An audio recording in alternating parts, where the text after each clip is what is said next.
ఉపాసకుని ఉద్దేశ్యం నా లోకంగాని నన్నుగాని చేరాలనే పక్షంలో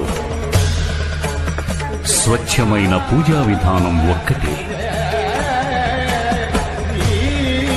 మనసులో స్మరించుకుంటే నేను వింటాను. మంచి మనసుతో నన్ను పిలిస్తే తప్పక వస్తాను. నాకు ఏమీ అవసరము లేదు.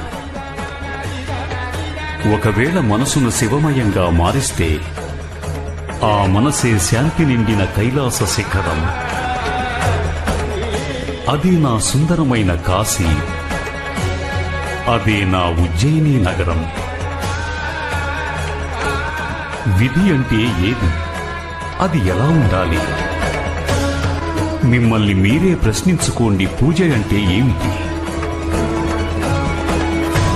పూజంటే నన్ను చేరేటువంటి ఒక మార్గం మాత్రమే. అది నాలో కలుపుతుంది, నాలో ఐక్యం చేస్తుంది. విధి విధానాల పేర నన్ను విభజించేవారు నాలో ఎలా ఐక్యం కాగలరు? నన్నెలా చేరగలరు? ఎవరైతే తమ భక్తి మార్గాన్ని ఇతరుల మార్గం కంటే శ్రేష్టమనుకుంటారు, వారి పూజలో పూర్తిగా అహంకారమే నిండి ఉంటుంది. పూజలు చేయటానికి శ్రేష్టత్వం కాదు, సమానత్వం అనే భావన ఆవశ్యకరం. ఆ సమానత్వం వనగూరాలంటే వారి మనసు వారి ఆరాధ్య దైవానికి అంకితం చేయాలి.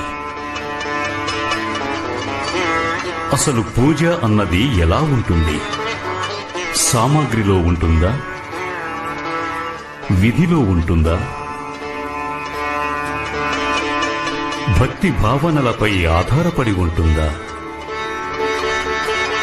పూజ చేసే సమయంలో భక్తుని మనసులోకి ఎంతటి శ్రద్ధ, ఎంతటి ఆసక్తి, ఎంత గొప్పగా పూజిస్తున్నాడనే భావన వస్తే అది పూజే కాదు. ఇక ఆత్మన్యూనతా భావం కలిగి ఏ భక్తుడైతే తన వద్ద పూజా సామాగ్రి లేదనుకుంటాడో అతడి భక్తి నిజమైనటువంటిది కాదు.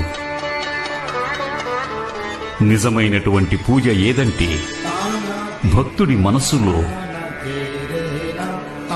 దైవం తప్ప మరే విషయమూ లేని దశ, సంశయం లేని దశ.